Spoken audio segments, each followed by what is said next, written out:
Here's an exercise for our left hand that is going to help a lot with stamina and strength, knowing your fingerboard, and intonation. It's a real workout, and I hope that you give it a try. I call it the triplet spider, and it's based on another exercise that I learned from someone else, and we'll talk about that now as we take a deep dive into this left hand exercise.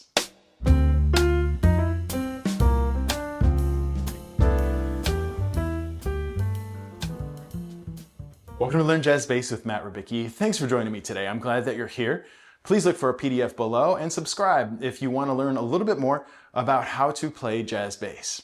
So today we're talking about this exercise that I call the triplet spider. And as I said, it's based on an exercise that I actually saw in Bass Player magazine, if you all remember that. I don't even know if they have a physical copy anymore, but it was from an electric player and he called it the spider, I think. I call it a triplet spider because we're basing the rhythmic part of it on triplets as opposed to 4 fingers. He basically did this as 16th notes. Some important points are that it does not matter really what the notes are at all. It's really just about strength. This is not a musicality exercise or an exercise in creating musical melodies, but it's rather, again, a strength building, a stamina building. It's strictly a technical thing. That said, as boring as it is an absolute game changer if you're willing to put in the time. And that's another important point, is that if you do it to its sort of full manifestation, it's going to take at least a half an hour, I think. That said, you can do it for a shorter amount of time and you'll still get benefits from it. So the basic idea is that we're going to start on the lowest fretted part of the fingerboard. In the Simandl method, this is called half position. So where the A flat, A, and B flat are. And the idea is that you are playing those triplets at a slow tempo for a consistent amount of time and not stopping.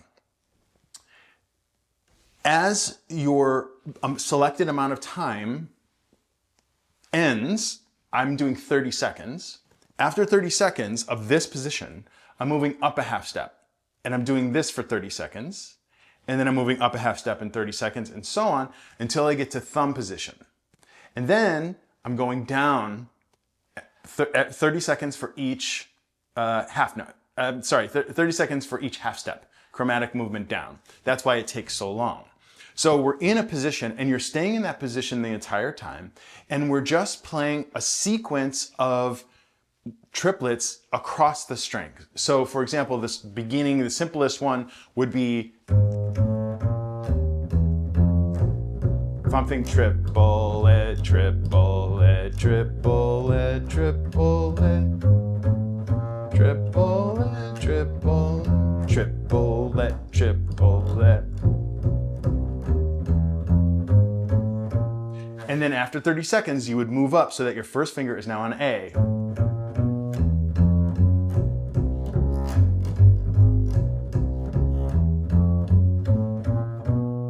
So that's pretty boring as it is. But overall, I said the whole thing is kind of boring, and it's true, but we can add some interest, and it makes a lot of sense and helps to really bring the best out of this exercise if we change which fingers we're using and which strings we're using. So in other words, we did A flat, A, B flat. What if we started on B flat?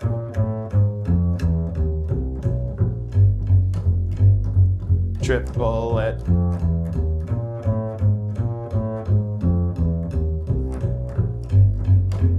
Yes, there are a lot of combinations and variations you can do with these 4 strings and these 3 fingers. Those 3 notes across 4 strings. But before we go there, I want to just sort of continue on with fleshing out what the exercise is. So not only are we doing this for 30 seconds, but we are doing it with a metronome, which is going to keep us honest, of course, right? What I used to do before smartphones was have a normal kind of metronome and some kind of like watch, or like I used to have this little timer that had 30-second interval. I don't remember why exactly, or maybe I'll just watch it. I think it was like a 4-minute timer, and I would just watch it for the 30 seconds to go by, and then I would move. But what I've done with a smartphone is, of course, I've got a metronome on my smartphone, and I've also got an interval timer, basically. It's kind of a workout timer that will make a sound every 30 seconds. And you can watch it too, but it will make a bell sound every 30 seconds, so I know it's time to change. So just using that ascending and descending, just using those, let's take a look at what exactly this feels like in real time.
So I'm sure that was pretty boring watching me do it. I get it. And there is boredom in this, but that's an opportunity to really pay attention to very minute intonation things, time things. You notice when I started, I wasn't actually playing triplets at the very couple of first notes. I was too slow. I had to catch up. So I'm paying attention to where my time is and where my intonation is. But there's another element that's really going to elevate this and is part of the whole package, which is to change those, the order of the fingerings as I described earlier. And there's a whole bunch of different ways to do this. Normally we were going 1, 2, 3, 1, 2, 3, 1, 2, 3. You can do a whole bunch of things. You can go 1, 4, 2, 1, 4, 2, 1, 4, 2, 1, 4, 2, or 4, 1, 2, 4, 1, 2, 4, 1, 2, 4, 1, 2. You can also start with the second finger. 2, 1, 4, 2, 1, 4, 2, 1, 4, 2, 1, 4, 2, 1, 4, 2, 1, 4, 2. Right? You can go 2, 4, 1, 2, 4, 1, 2, 4, 1, 2, 4, 1, 2, 1, 4, 2. I don't know why I'm humming. So you can do any permutations as much as you like. There's no like actual way to do it. I'm providing this PDF with actual notes written out, and it looks crazy. Like there's all these sharps and flats, and it's not a melody. You know what I mean? It can be anything you want. The thing is to explore and exercise the possibilities of the left hand and to build the strength of going from 1 to 4 in and of itself. 1, 4, 2, for example, is a different muscle sequence, of course, than 2, 4, 1. That's different. So you can use all those kinds of combinations, and you don't have to do the strings in succession. Going back to the first one, A flat, A, B flat, if I go G, A, D, E, right? And then D, A, G. And then combine that with the finger combinations.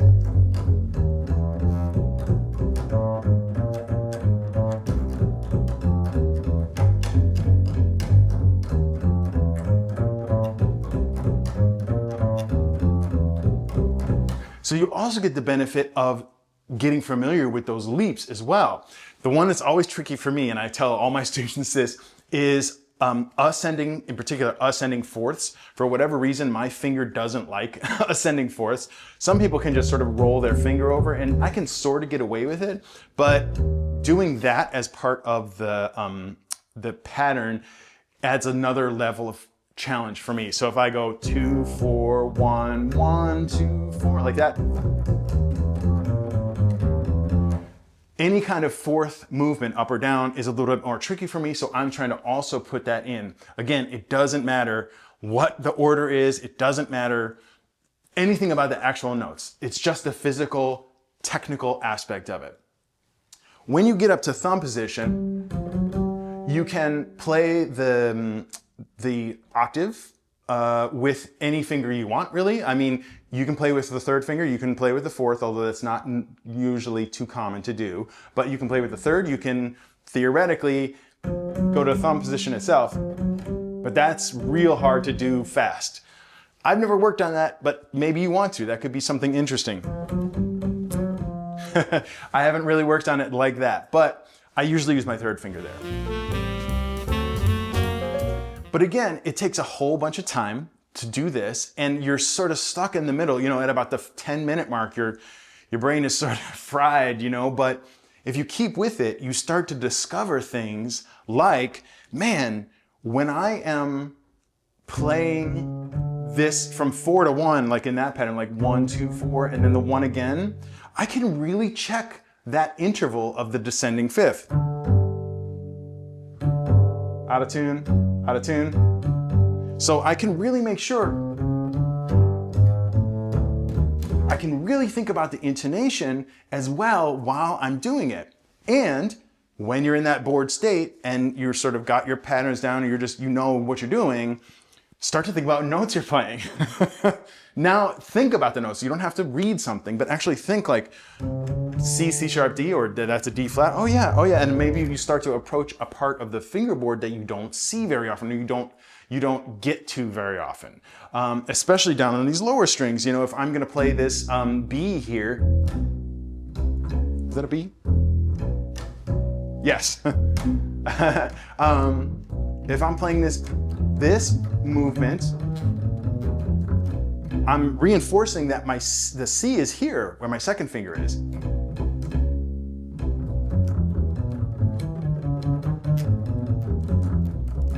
Which teaches me like, oh yeah, like, okay, I know what notes are there, because you're giving yourself the time to think about it. So just as a sort of little bit more demonstration, again, I know it's not the most intellectually stimulating thing, but let me do another sort of cycle of this where I'm using a bunch of these variations that I just talked about. So I've got the metronome going again at 72 beats per minute. You could certainly do it faster or slower, whatever works for you. You don't have to do triplets per se, but again, that allows us to stay in that sort of box of one position. Now I'm gonna start the interval timer again. You'll hear a bell every 30 seconds. And I'm gonna start the pattern in the middle, just as an example. I'll start it going from C, C sharp, D. So let's give it a try.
Was that helpful, that little demonstration?